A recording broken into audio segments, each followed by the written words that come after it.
கர்த்தராகிய இயேசு கிறிஸ்து நாமத்தினாலே உங்கள் ஒவ்வொருவருக்கும் அன்பின் சகோதர வாழ்த்துக்கள். நீங்கள் எல்லாமே நல்லா சுகத்தோட பலத்தோட இருக்க போகிறீங்க. இருந்து வாழ்த்துக்கள். கொஞ்சம் கவனிங்க.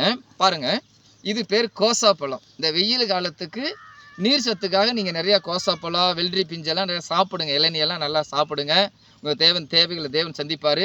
பாருங்கள், நம்ம இதில் வந்து என்ன கோசாப்பழம் என்ன பார்க்க போகிறோம்னா, வேதாகமத்திலிருந்து லேவி ராகமம் 19வது அதிகாரம் 16வது வசனம் சொல்லுகிறது. லேவி ராகமம் 19வது அதிகாரம் 16வது வசனம் சொல்லுகிறது, உன் ஜனங்களுக்குள்ளே அங்கும் இங்கும் கோல் சொல்லி திரியாயாக பிறனுடைய இரத்த பலிக்கு உட்பட வேண்டாம், நான் கர்த்தர். வசனம் சொல்லுகிறது இல்லைங்களா? கோல் சொல்லி திரியாதீங்க. அடுத்ததாக தானியேல் ஒரு தேவ மனிதர் இருந்தார், யூத்து வாலிபன். அவர் பாருங்க, அவர் ஆகார விஷயத்தில் ரொம்ப தீர்மானத்தில் உறுதியாக இருந்தார். பாருங்க, தானியேல் 1வது அதிகாரம் 8வது வசனம் சொல்லுகிறது. தானியேல் 1வது அதிகாரம் 8வது வசனம் சொல்லுகிறது, தன் இருதயத்தில் தீர்மானம் பண்ணிக்கொண்டு. ஆகார விஷயத்தில் தீர்மானம்.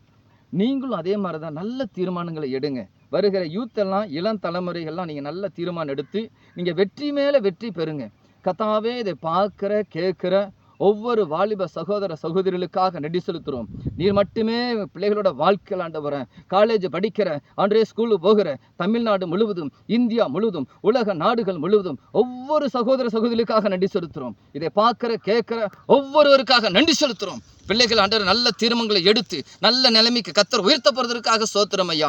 அன்றைய 1 பேதுரு 5வது அதிகாரம் 6வது வசனம் சொன்னது போல, ஆகையால் ஏற்ற காலத்தில் தேவன் உங்களை உயர்த்தும்படிக்கு அவருடைய கருத்தில் அடங்கி இருங்கள் என்று வார்த்தைப்படி உமது கருத்தில் அடங்கி இருந்து ஆசீர்வாதப்பட்டு மேன்மையோட கர்த்தர் உதவி செய்வார். காத்துக்கொள்ளும். கர்த்தர் இயேசு கிறிஸ்து நாமத்தில் கேட்கிற நல்ல பிதாவே, ஆமீன்.